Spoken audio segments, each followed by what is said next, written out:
நேற்றைய தினம் பார்த்தீங்கன்னா, ஒரு பிரஸ் மீட்ல அண்ணாமலை அவர்கள் பேசியிருந்தாரு. அவரு பேசிட்டு இருக்கும்போது ஒரு நெறியாளர் ஒரு கேள்வி கேட்கிறாரு.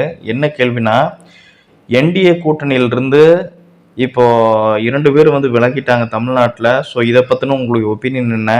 வருங்காலத்துல தளபதி விஜய் அவர்கள் கூட்டணி வைக்க வாய்ப்பு இருக்கா? அப்படின்னு சொல்லி கேட்கும் பொழுது, அண்ணாமலை என்ன சொல்றாருன்னா, இந்த எலக்ஷனுக்கு இன்னும் 7 மாத காலம் இருக்கு. இந்த 7 மாத காலத்துல இன்னும் என்ன வேணாலும் நடக்கலாம்.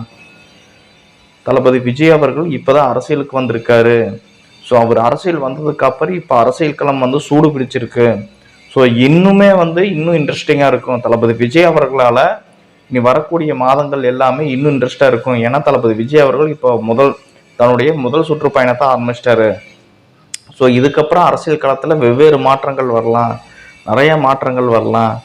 ஸோ இதனால் பார்த்தீங்கன்னா இது வரைக்கும் பார்க்காத அளவுக்கு அரசியலில் இந்த 7 மாத காலங்களில் நிறைய மாற்றங்கள் ஏற்பட போகுது. ஸோ இதையை நான் பார்க்குறக்கு, இதை நான் தெரிஞ்சுக்கிறதுக்கு நான் இன்னும் இன்ட்ரெஸ்டாக இருக்கேன். அது மட்டும் இல்லாமல் என்டிஏ கூட்டணி பார்த்தீங்கன்னா இனி வரக்கூடிய நாட்களில் இன்னுமே வலுப்படும். ஸோ நான் அந்த மாதிரி தான் நம்புகிறேன். 7 மாத காலத்தையும் நம்ம பொறுத்திருந்து பார்க்கலாம் அப்படின்ட்டு அண்ணாமலை அவர்கள் அந்த ஒரு பேட்டியில் தெரிவிச்சிருக்காரு. சரி மக்களே, இதை பற்றின உங்களுடைய ஒப்பீனியனை கமெண்ட் செக்ஷனில் சொல்லுங்கள். மறக்காம இந்த வீடியோக்கு லைக் பண்ணிட்டு என்னோட சேனல் சப்ஸ்கிரைப் பண்ணுங்கள். நான் மீண்டும் அடுத்த ஒரு டாபிக் உங்களை சந்திக்கிறேன். நன்றி, வணக்கம்.